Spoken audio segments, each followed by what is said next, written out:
in the evening. ఇది best టైమే అండి. ఐ కనెక్ట్ ఇది కంటిన్యూ అయిపోదాం. అంటే నాకేమవుతుందంటే ప్రీవియస్ బ్యాచ్ కొంచెం 10 మినిట్స్ లాంగ్ అయిపోయేటప్పటికి ఇది జాయిన్ అవ్వడం లేట్ అవుతుంది. మనం 8:10 కల్లా పెట్టుకుందాం. ఐఎస్టీ 8:10 ఈ టైంలో ఒక 5 మినిట్స్ ముందు స్టార్ట్ చేస్తాను. 8:10 స్టార్ట్ చేసి 9:10 క్లోజ్ చేస్తాను. ఓకే. ఆర్ 8:30 to 9:30 అన్నా పర్లేదు. ఆ! ఓకే. ఓకే. అంటే ఇది ప్లాన్ చేద్దామండి. అది అంటే చూద్దాం. నాకు ఆ క్లాస్ బాగా లేట్ అయిపోతుంది. అంటే ఒక టాపిక్ కంప్లీట్ అవ్వకుండా రాలేము కదా! అందుకని అక్కడ స్ట్రక్ అయిపోతున్నాను. I so, understand. యాహ్! నే ఈ 2 క్లాసులండి. ఈ 2 క్లాసుల నుంచి ఒక క్లారిటీ ఇచ్చేస్తాను. ఈ 2 తర్వాత ఇంకా అలాగే డ్రాగ్ అవుతుందంటే 8:30-9:30 పెట్టేసుకుందాం. ఓకే. అండ్ ఒకవేళ అంటే మీకు ఈవినింగ్ కంఫర్టబుల్ అంటే నాకు ఫైన్. పర్లేదండి. నాకు ఈవినింగ్‌కి టైర్డ్ అయిపోతున్నానండి. సరిగ్గా చెప్పలేకపోతున్నా. So, morning will okay. Be ప్రిఫరబుల్‌గానే అనిపించింది. యాహ్! సరేనండి అయితే. Yeah. So I'll start the class. Okay. Let me start the recordings. Okay. Recording started. Okay. Yesterday we have discussed about Snowflake. In simple terms, what is Snowflake? Snowflake is like a simple words. It's a cloud native data platform SaaS model. What is cloud native? Snowflake doesn't have its own infrastructure. Okay. Snowflake completely depend on one of these cloud provider, either Amazon, AWS, or GCP. First point. When it comes to data platform, what are the things we do in the databases like the this what we call this AC properties.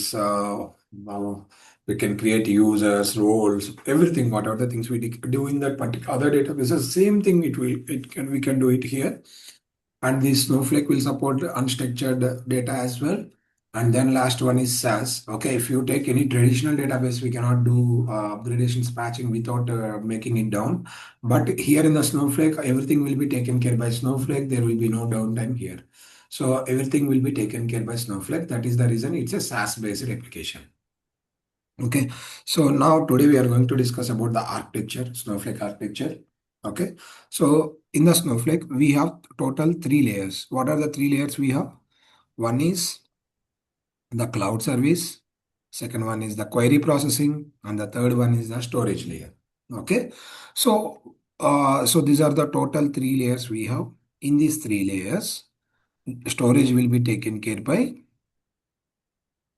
storage layer as well as query processing layer will be taken care by our three cloud providers, either Amazon, AWS, or GCP. Only Snowflake is going to handle this cloud service layer. Okay, so what are the things that do in this service layer? One is user access and control, infrastructure, query optimizations, cache storing, processing the query, metadata management, and the final one is security. So these are the things that Snowflake is going to handle. When it comes to storage and processing the query will be taken care by cloud provider. Okay, so basically, all the companies either they follow shared disk architecture or shared nothing architecture. What is shared disk architecture? Okay, there will be one storage unit and then there will be one processing unit. Whenever user process the query, okay, that will be processed. Okay, that will be assigned one of the CPU, and CPU will do the operation and will provide the result set in the shared disk. When it comes to shared nothing, data will be what we call distributed in multiple databases, and each database will have one processing unit. Okay, whenever I query the data, right, it will check in all the databases, and wherever the results match, it will print in the what we call in the result set. Okay, so this is shared disk and this is a shared nothing architecture. Okay, when it comes to, okay, these are the advantages and disadvantages. You can go with the slide. Okay, when it comes to Snowflake, it follow this hybrid multi-clustered shared data architecture, which means, okay, we have shared, where what is shared disk is saying, shared disk is saying all the warehouses need to connect with single storage unit. So here that is happening, right? That is happening here. And then in the shared nothing, we'll have multiple clusters where it will connect individually with the storage layer. It is happening, right? So here I have one node which will connect with storage layer. Here I have another node which will connect with database. Here I have third node which will connect with the storage layer. So our Snowflake is following both shared disk as well as shared nothing architecture. In the shared disk, all the CPUs need to point to one single database, which is happening here. Okay, and here each CPU need to connect with each database. That is also happening here, right? Each CPU can connect to, can process individually. It is not depending on one or another. Okay, it should not wait. This work is done. This work is done. Okay, let me go with paint. అంటే ఇది ఏం చెప్తుందంటే, let me go here in the shared disk architecture. Shared disk architecture ఏం చెప్తుందంటే, మనకి ఒక storage layer ఉంటుంది, multiple VMs ఉంటాయి. ఓకే, ఇలా నాకు మల్టిపుల్ నోట్స్ ఉన్నాయి. ఓకే, ఇక్కడ ప్రాబ్లం ఏంటంటే, ఒక ఇద్దరు యూజర్స్ క్వైరీస్ని రన్ చేశారు. ఇద్దరు ఒక ఇద్దరు యూజర్స్ ఒక టేబుల్ మీద ఒక క్వైరీని రన్ చేశారు. నా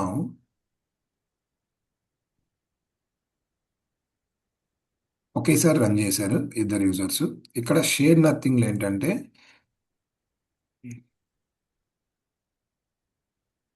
ఓకే, ఈ షేర్ డిస్క్ ఆర్కిటెక్చర్లో ఏమవుతుంది అంటే, ఇవన్నీ ఒకటే స్టోరేజ్ యూనిట్ కనెక్ట్ అవడం వల్ల ఈ యూజర్కి రిజల్ట్ వచ్చిన తర్వాతే ఈ యూజర్కి రిజల్ట్ అనేది షేర్ అవుతుంది. ఎక్కడ? షేర్ డిస్క్లో. దీనివల్ల డిసడ్వాంటేజ్ ఏంటంటే, ఇది ఏదైనా ఫెయిల్డ్ అయింది అనుకోండి, ఎవరికి రిజల్ట్ రాదు. బ్యాండ్ విత్ కష్టం అనమాట. అంటే ఆ బ్యాండ్ విత్ అలికేటెడ్ కష్టం, లిమిటెడ్ స్కేలబిలిటీ, మనం సైజుని పెంచలేము.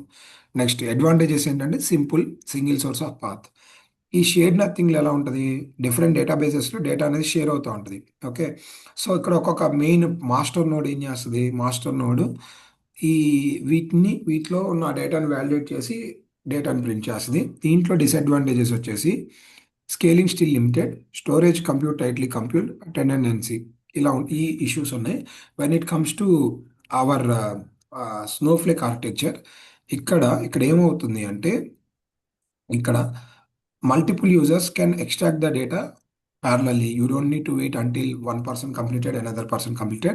Here each node will be allocated to the each user, and everybody can do their own works parallelly. No need of waiting until the other one completed. So it's a hybrid multi-cluster shared data architecture. All the CPUs are pointing to one storage layer, and here what you call each node can process the query independently, which cannot depend on one on each other.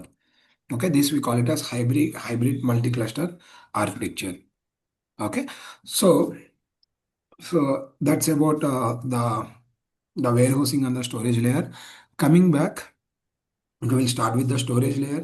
Okay, so as highlighted before, the data, whatever the data I'm inserting into the Snowflake, that will be stored in AWS S3 or Azure Blob or GCP Cloud Storage. Okay, now what is the capacity of this AWS S3? It's unlimited, right? Hence, Snowflake database is capacity is unlimited. So whatever the data we are storing, right, there is no limit for that. You can store whatever the size you want. Okay. Snowflake manage all aspects, how the data be stored, including distribution, compression, and metadata storage to that particular layer. Can I ask one question? Yeah, please. Can you go back to the slide one where you're talking about 3 layers? 3 layers Snowflake architecture. Yeah. Yeah, here. So database storage is within the Snowflakes we have database storage. No, that is what I'm saying. See, Okay. let me go with new. Let's say I have S3, S3, No. S. No. Actually, the cloud account, what I'm mentioning here, the AWS and all those things, right? It's a Snowflake account. It's not our account. Okay. This is Snowflake AWS account. Okay. Now, Snowflake, this is my Snowflake account. Okay. I cannot access this Snowflake account, Snowflake AWS account. Okay. While registering, I will choose either AWS, Azure, or GCP. Those are accounts are related to this Snowflake. Okay. Snowflake. So, Snowflake doesn't have its own infrastructure. Whatever the data we are storing and processing are taken care of by this AWS account. Okay. Okay. This is Snowflake.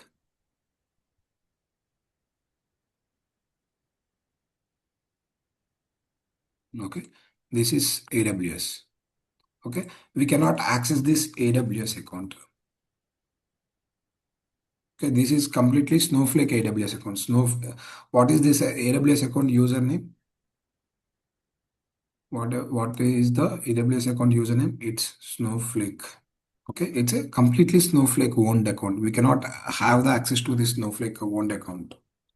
Okay, we can access only this Snowflake account. Snowflake will manage everything related to AWS. So we are not going to take in care about any of these things in AWS. Snowflake will take care about the AWS part. Okay.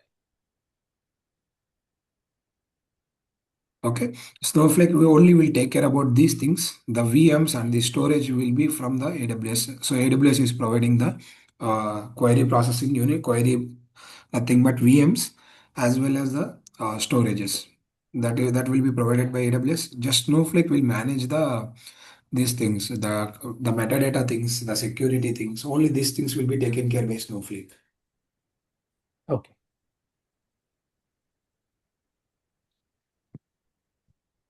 Okay. So as highlighted before, while registering, we'll select one of the cloud account, either AWS, Azure, or GCP. So Snowflake will use their Snowflake AWS account or Azure account or GCP account to processing these things, the processing the data. Okay.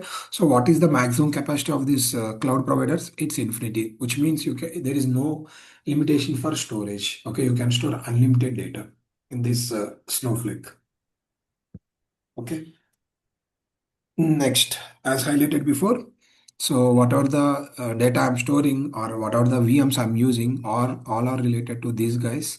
If you are in Amazon, if you are selected Amazon, that means Snowflake is using S3 buckets. If I'm selected Azure, which means it has selected this data lake, Azure Blob Storage or data lake, we call. And then if I select GCP, which means it is called GCP, Google Cloud Storage, there that Snowflake is using. Okay, so that's it. That's it. So I have selected AWS, which means Snowflake AWS account. Done. Next. Next, whatever the data I'm inserting, that will be stored in the form of small files, nothing but micro partitions. Data is divided into micro partitions, which are contiguous unit of storage. These partitions are automatically created and managed. You don't have to define them. Who is going to create these partitions? Nothing but Snowflake. Snowflake will create the partitions. When I have inserted 1,000 records, Snowflake will will store this data in three or more micro partitions. So if I'm inserting 1 lakh records, Snowflake may create 100 micro partitions like that for for storing the data. So whatever the data I'm inserting, it will be stored in the form of micro partitions. Okay. So here I have given some example about partition. So I have inserted 20 records. So the Snowflake will consume one column. It may consume based on the, for example, it thinks country will be the preferable one. So it will break the table into multiple parts and it will store US, Europe, and AP like that. Okay, and then this was rearranged in the form of columnary. In the micro partitions, the data will be rearranged in the form of columnary. You can see this is a columnary format, which means all column values will be stored in one block. So assume my table is having name, email ID, phone number. All these are will be there in the form of block.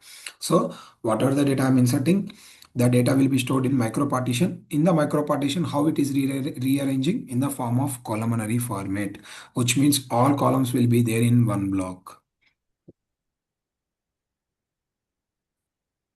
So Any doubts?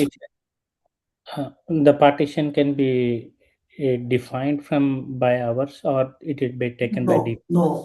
In the Snowflake, we cannot define the micro partition column, but we have a concept called clustering.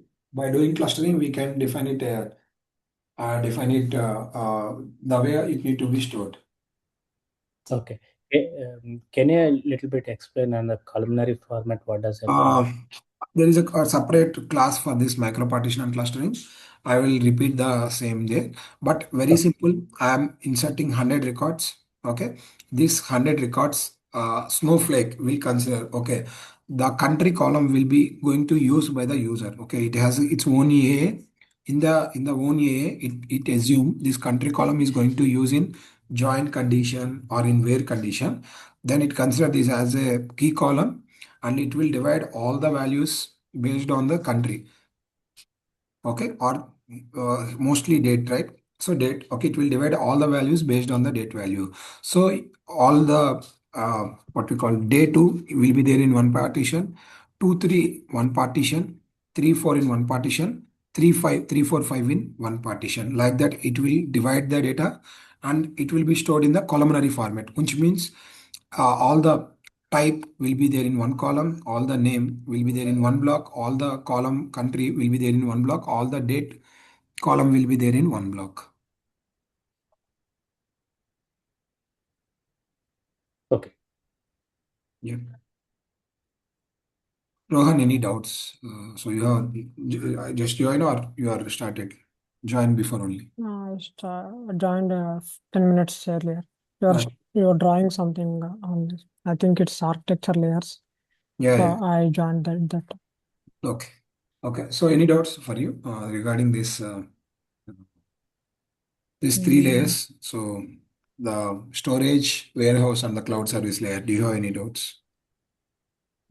I just heard about the storage layer. Okay. Yes. So we have total three layers. Okay. One is storage, VM, and then cloud service layer. The storage and VM will be taken care by a cloud provider, either AWS, Azure, or GCP. Cloud will be taken care by Snowflake. That is what we have discussed as of now. Okay. Now we are zooming into this storage layer. Okay. In the storage layer, okay, what are the data I insert? It will be stored in the cloud provider. If I'm choosing AWS, it is going to stored in S3. If I select Azure, it will be stored in this data. Like if I select GCP, it will be stored in the Google Cloud Storage. Then next, what are the data I'm inserting, right? That will be stored in the form of small files that we call it as micro partitions. Okay, data is divided into micro partitions, which are unit of storage, contiguous unit of storage. These partitions are automatically created and managed by Snowflake. Who is going to create this? Snowflake will take care of all the things. Okay, then what is inside this micro partition? Again, the data will be rearranged in the form of columnary format. What is columnary format? All the columns will be stored in one block. Okay, consider this is a file one, partition one. In here, all the type values will be there in one block, all the name columns will be there in one block, all the country will be there in one block, and all the date values will be there in one block. And how these partitions are divided based on one particular column. Here, the partitions are done based on the date. Okay, so November 2nd data will be there in one file. November 2 to 3 data will be there in one file. 3 to 4 will be there in one file. 4 to 5 will be there in another file. Okay, Yeah. that's it. As of now, we have discussed. Once this partition is done, and the data will be compressed automatically. So we have multiple encryption techniques. Okay, based on the data type. Okay, based on the data type, they are going to apply these and these compression techniques in while storing the data. Okay, we have dictionary encoding, we have run length encoding, delta encoding, then this LZ encoding. Okay, so they use one of this technique. All these micro partitions, these compressions, everything we cannot see or we cannot access it. This will be taken care by Snowflake. Okay, so you have inserted few records that will be rearranged in the form of columnary, and then all these are stored in multiple micro partitions, and then finally it will be compressed. This is what happened in the Snowflake. Okay. Uh, so if we have like a millions of record, all the millions of records will be translated to columnary columns. Ah, yes, Snowflake will do that. Okay. And by default, what type of encryption it does? Default, this one only, what we call dictionary encoding. Based on the data type, again, based on the data type, it will choose one of the encoding format. Okay. If it is string, it can go with Uh, different. yeah, yeah. Okay. So dictionary encoding for string, delta encoding for the numbers, mostly. But depends. Okay, we cannot see or we cannot access what is the compression technique it is using. That also we cannot see. But can we see the partition files that it is being Yeah, number created? of files we can see. Okay.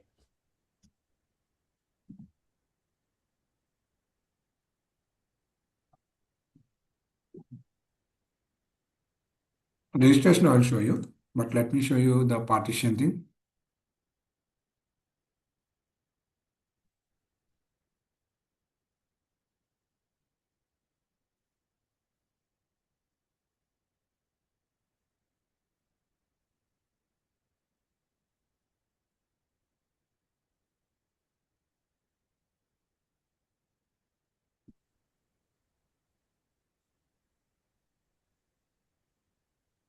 So there is a Snowflake sample data. I'm going to that particular database. I'm going with this 1000. Okay. Dot customer. Okay. Take some time. Let me put limit 10,000. It takes some time because I'm calling 10,000 records. Okay. If you go here, okay, you can see there are how many partitions are scanned. Here you can see partition scanned one. Sorry, total partitions 667 for that particular table now. So for the 10 lakhs records, it has divided into 667 partitions. Okay, so there is a table called customer. Okay, to in that customer there is a table called customer. In that table there are total 667 partition files are available. Clear? Any doubts?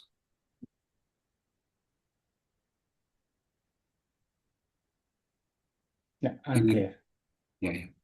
Okay, we can see number of partitions are there for that particular table that we can see in the query result. Okay, we cannot see the compression technique. So that's it about storage layer. A little bit introduction about storage layer. Okay, whatever the data I'm inserting into Snowflake table or reorganized in a columnar format and compressed after which it is stored in a storage layer. In a Snowflake, table data is stored in micro partitions. Whether data is inserted into the table, Snowflake automatically organizes it into micro partitions. Each typically ranges from 50 to 500 MB uncompressed data. First, whatever the data I'm inserting, right? It is uncompressed data. Okay. Then it will be rearranged in the form of columnar format.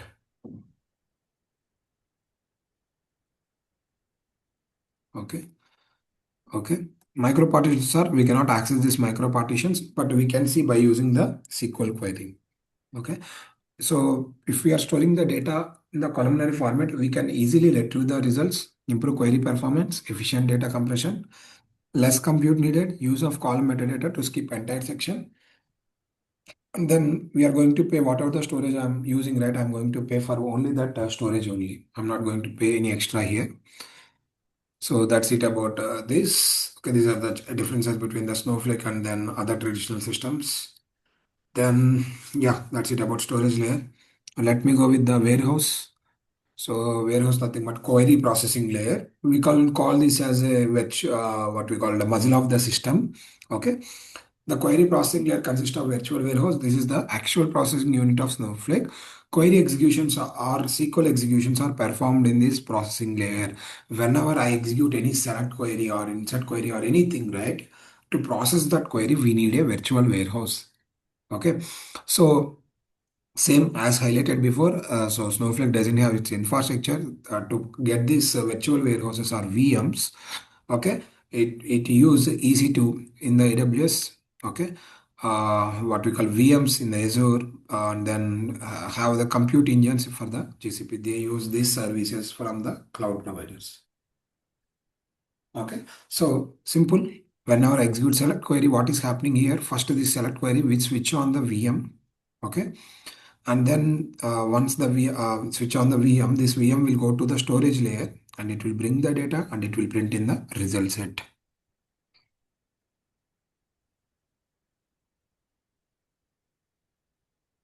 Okay, this virtual what when we start the VM while doing this insert update delete, when I'm using copy into, when I'm doing the DDL. Okay, so here each warehouse will consume these credits. Okay, what is credit? I will explain you in the later class. But based on the usage of the VM size, based on the size of the VM, that amount is going to be double for each VM. If you are using small VM, extra small, 1 credit. If I'm using small, 2 credits. If I'm using medium, 4 credits. The VMs will become doubled when based on the size of the cost will be doubled based on the size of the VM. Okay, Next, virtual warehouse property, that is control automatic warehouse. Snowflake virtual comes in 10 sizes. Okay, now they have removed this 516, now only 4 Excel, because in the real time nobody is using more than 2 Excel. Okay, that is the reason. So Snowflake virtual now it's 8 sizes larger than warehouse, more credits it will consume per hour actively running query. That's it about Snowflake. Then, yeah. So if you see extra small, we have one node server, 8 core, 16 GB RAM, 200 GB SSD. If I go with the small, I only have two nodes, 16 GB, double the size. Credits also double, size of the warehouse also will get double. Okay, that is just a little bit about introduction about the virtual warehouse. If you have any doubts, you can ask me So regarding. Yeah. um, whenever we're writing when running the queries, right? Yes. As a virtual warehouse use wrapper against to the database which is sending, or it just sends a raw query what we wrote it. It cannot do anything. It will not do that one. It just process. See, so first, whenever I execute the query, okay, the cloud layer, based on your size defined, it will switch on the warehouse. It will tell where the storage, where the files are there, where the micro partitions are there, will be explained by Snowflake. This will do only work. It cannot have brain. So this cloud service layer is the brain of the system. It will guide the warehouse where it need to pick the data and where it need to print the result. This is Okay. only for query processing. It will pick the data and it will print in the result set based on the instruction given by Snowflake Cloud Service Layer. Okay.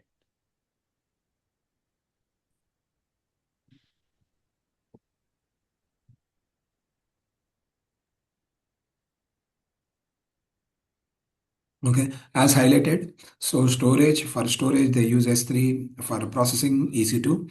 For this storage it use GCS, and for processing it will use this what we called the VM, nothing but compute engine. This we call it as compute engine. If you go to Azure, we call it as VM, and the storage is blob storage. Okay. The final one is cloud service layer. So cloud service layer is handled by Snowflake. What are the things we do in the cloud service layer? Authentication and access control, infrastructure management, transaction management, metadata management, query parsing and optimization, and the security. Okay, we'll go one by one. Okay. Excuse Pawan, just I wonder. In the before slide you showed right that AWS S3 and EC2. Yeah. So in the layers, the storage is S3 and virtual warehouse is EC2. Yes. Is my understanding correct? Yes, you are correct. Okay. So virtual warehouse means it is a virtual machine. Yes, Okay. virtual machine, nothing but a server. Yeah. Okay. Okay. So, yeah, what is this authentication and access control? Simple, it's like a gatekeeper. Okay. So you don't have any access. It will not allow you to log in into your Snowflake account. So that is nothing but authentication. Okay. Assume you have joined in one company. Okay. And you call the HR told to security to allow him. Okay. Nothing but you have created one user. Okay. And the user has logged in into the Snowflake. Okay. Now, same example I'm saying, okay? I'm repeating the example. Okay, assume you have joined in one company, you have entered into the office, security guard will not allow you, and you call the HR provide you with some credentials or some temporary card. Okay, with the temporary card, you have entered into the office. Okay, now you tell me, with the temporary card, can you access all the floors or all the what you call ODs? Okay, no, right? We cannot access any ODs. We can enter just up to the entrance or the what we call the waiting hall. We can go up to the waiting hall. Okay, similar way, even though user is created and user is able to log in, he cannot access any of the object. By default, all the objects are locked. Okay, the admin need to provide access individually. Okay, then only he can access that particular object. Clear? Authentication means login. Access control means the objects that what he is able to access. So both are completely different. Authentication means when I create a user and provide the activeness, nothing but I'll active him. Then only he can log in into the Snowflake. By default, he cannot access any of the Snowflake object. Okay. So admin need to provide the privileges to that particular user. Then only he can access that particular object. Clear? Any doubts? Then we have infrastructure management. So in the infrastructure management, okay, what are the things that Snowflake is doing? Provisioning the VMs. Okay. So I'm executing some big query or multiple users are connected parallelly. The Snowflake will think, okay, so it is taking more than expecting. Then Snowflake will add one extra VMs to make the operation quickly. See, 10 ఒకేసారి ఒక 10 మంది connect అయ్యారు అనుకుందాం. Okay, 10 మంది okay అంటే not 10 members assume there are 1 lakh users are connected parallelly. Okay, so what Snowflake will do, Snowflake will switch on the extra VMs, virtual warehouses, based on our condition. మనం define చేసిన condition ప్రకారం అది VMs extra VMస్ని add చేయడం stop చేయడం చేస్తుంది అనమాట. Okay, so provisioning virtual warehouses, next scaling the warehouse, networking setup. Okay, so మనం ఫైల్స్ ఏవైతే వస్తాయో మల్టిపుల్ సోర్స్ సిస్టమ్స్ నుంచి ఆ మల్టిపుల్ సోర్స్ సిస్టమ్స్కి మన స్నోఫ్లేక్కి మనం ఏం క్రియేట్ చేస్తున్నాం, ఒక ప్రైవేట్ లింక్స్ లాంటివి క్రియేట్ చేయగలం. అంటే సెక్యూర్ కనెక్టివిటీ అనేది మనం బిల్డ్ చేయగలుగుతాం. Okay, next provisioning storage on AWS. S3లో ఎక్కడ ఏం స్టోర్ చేయాలి, ఎలా స్టోర్ చేయాలి, ఇన్ఫర్మేషన్ మొత్తం మేనేజ్ చేస్తుంది. Next cloud resource and optimization. Okay, ensuring compute storage and network resource are most efficiently to minimize the cost and maximize the performance. Okay, so ఇది ఇంకేం చేస్తుంది, it is taking about the performance things. Okay, it can maximize the performance increase చేయగలదు. ఎంత తక్కువ కాస్ట్లో మనం ఆ క్వైరీని execute చేయగలము అనే ఒక ప్లాన్ కూడా అది క్రియేట్ చేసి ఎగ్జిక్యూట్ చేయగలదు. So these are the infrastructures things that Snowflake can do. Okay, next storage optimization. So as mentioned before, okay, so Snowflake to store table over a time, some of the data may become absolutely unused. So then, for example, temporary tables, old version of data that has been deleted from Snowflake but still exists in S3. Okay, so ఇలాంటివన్నీ ఉంటాయి కదా. So నేను data delete చేసినా అది it will maintain some backups for few days. ఆ బ్యాకప్స్ని delete చేయడం ఇలాంటివన్నీ ఎవరు టేక్ కేర్ చేస్తారు, it will be taken care bye Snowflake. Okay, recoveries ఇవన్నిటిని కూడా స్నోఫ్లేక్ మేనేజ్ చేయగలదు. Okay, next transactional control language, start of virtual warehouse, stop of virtual warehouse, increase the size of VMs, load data into table. All these things can be taken care by Snowflake. ఇవన్నీ మనం next స్లైడ్స్లో ప్రాక్టికల్గా చేస్తాం upcoming క్లాసెస్లో. Okay, next query processing optimisation. మీకు చెప్పే కదా మనం syntax తప్పు రాసిన కొన్ని, అంటే మొత్తాన్ని కరెక్ట్ చేయలేదు కానీ కొంతవరకు సింటాక్స్ని కరెక్ట్ చేయడం, మీరు సింటాక్స్ తప్పు రాసి ఎగ్జిక్యూట్ చేసిన బ్యాక్గ్రౌండ్లో దాన్ని ప్రాపర్గా సెట్ చేసుకుని ఎగ్జిక్యూట్ చేయగలదు అనమాట.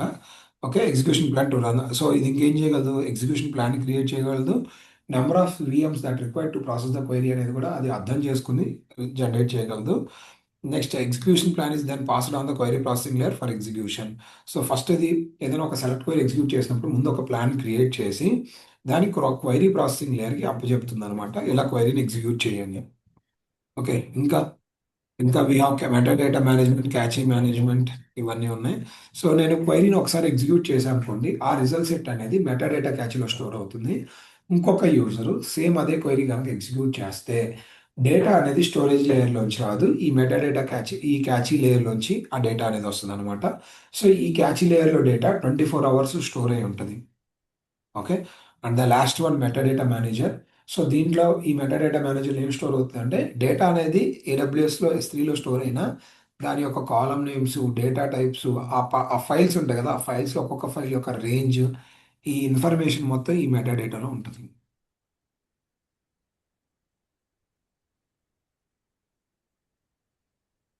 Okay, that's it that's it about Snowflake. And then we have security things. So whatever the data we are encrypting, inserting, that will be uses this AEC 256 encryption method.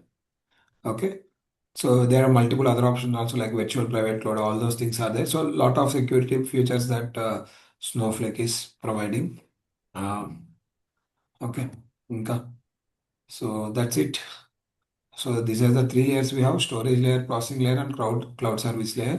Storage layer will use the cloud services. When it comes to processing layer, it's like a muzzle of the system. Can do this DDL, DML, and DQL operations. This cloud service layer is like brain of the system, which will take care of all these VMs and storage layer, how to process the query. These things will be taken care by Snowflake in the cloud service layer. Okay, just go with this theory part, you can understand. Okay, finally, okay, whenever I execute the query in Snowflake, first it will check that result is exist in the metadata cache or not. If it is not exist, then it will switch on the VM. Okay, VMs will go to the S3 bucket and it will bring up your data and it will print in the result set. So any doubts related to these three layers? On what is this metadata? Can you once again explain? Metadata, see, as highlighted before, right? So where my data is storing, where my data is storing in the S3 layer, right? Okay. So here in this layer, right, how it will be stored in the form of micro partitions. Okay. So this micro, how many files are there? Okay. What is the range of the file? Okay. If you see here, let me go back. Okay, this there are multiple micro partitions in the S3 bucket. Okay, so what are the range of this column? What is the range of this column? What is the range of this column? What are the range of this column? So metadata will have number of all the micro partition details related to this particular table and the ranges of this particular table, count of the values in this micro partition. So all this information will be stored in metadata layer. Okay. So that's it. We'll take a break. So tomorrow I'll continue. I'll take exactly at 8:10 and I'll try to complete by 9:10. Okay. So today Oh, I'll take some break. okay. Pawan, are you going to deep dive in each section, or this is a kind of No, no, no. Tomorrow we are going to discuss about the storage layer again. okay? Each I don't Yeah. know. Each module can be taken into deep dive how it is going Yes. to be. So Yeah. here you can see this is a storage layer and this is a Okay. virtual warehouse. And the cloud service layer, I'm going to explain the performance tuning. Okay. Okay. Yeah, that's it. Thanks all. Thank you. Yeah, Pawan, just a minute. Regarding this prerequisites, should I